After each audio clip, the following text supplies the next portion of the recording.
bienvenidos a la ciudad de Málaga, España. Perdóname. Hi everybody, it's Doc Horowitz. Forgot for a moment where I was and who I was speaking to and the appropriate language. But here I am in the beautiful city of Malaga, Spain. And as you can see, it's a city of people, and if it's a city of people, it's a city of culture.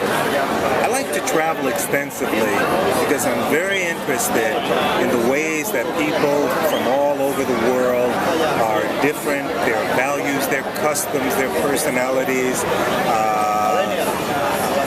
how they interact with one another, and importantly, how they work together. Why does this matter so much?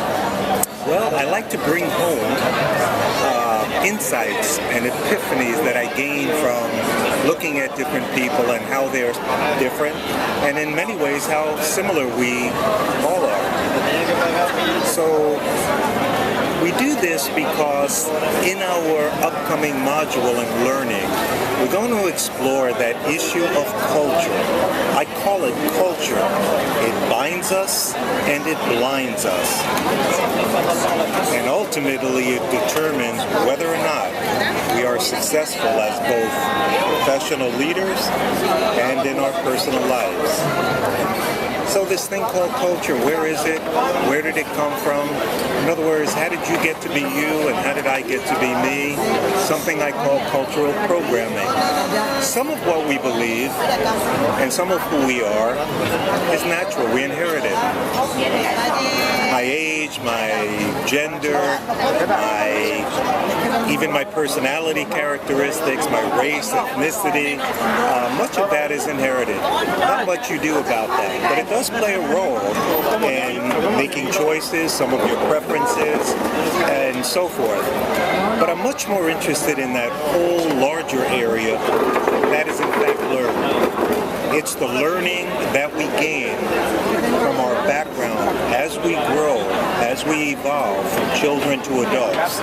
Something, again, that I term cultural programming. The values we get from our family, the society, community we live in, the education we're exposed to, and indeed the experiences we have on a personal level, all contribute to shape what we believe, why we believe it, and more importantly, how we view others who believe things that are quite different than our own beliefs.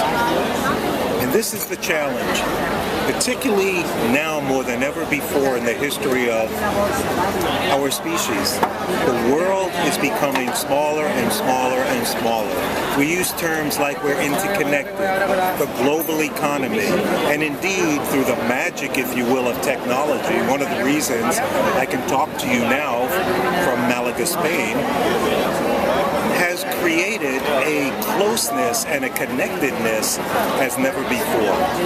This means, particularly in the world of business, you will soon find yourself either working alongside people who have values and beliefs and expectations and needs that are quite different than your own.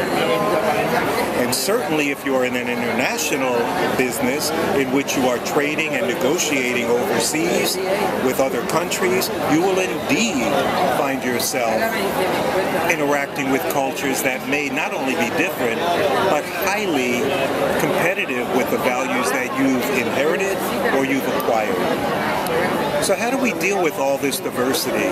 And while it may be interesting, clearly in the workplace it can create challenges. How do you work alongside someone who has a belief system about, for example, time? They may feel that the 8 o'clock meeting that's being called each day is a bit early for them. In their culture, perhaps, time doesn't have the same meaning. Time doesn't drive their behavior. Maybe they feel like they drive time, and that's a question of preference. But it can create issues. It can, in fact, lead to conflict, and this whole issue of difference and competing values can often, at its worst moments, produce very adverse situations such as racism and ethnocentrism, belief that your country, your culture is indeed superior to that of another. This may be a natural feeling for many of us, and it doesn't mean that we need to celebrate or change or adapt or adopt, I should say, to other cultures, but it does mean this: we must find ways and strategies and an approach that allows us, if not to necessarily agree with others whose beliefs are different, but in fact to work alongside, to collaborate, to lead, to motivate in order to maximize employee productivity in the workplace.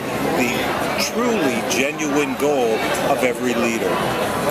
So for no other reason other than maximizing productivity, it is incumbent upon us as potential leaders to in fact learn successful and effective approaches for addressing today's issue, the pressing issue of diversity and accommodating global economy and the differences with the people we will work and trade with. So, how do we do this?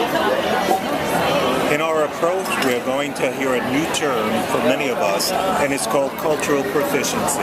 In a nutshell, it really means we're going to examine a strategy relatively new that allows us to hold on to all of our values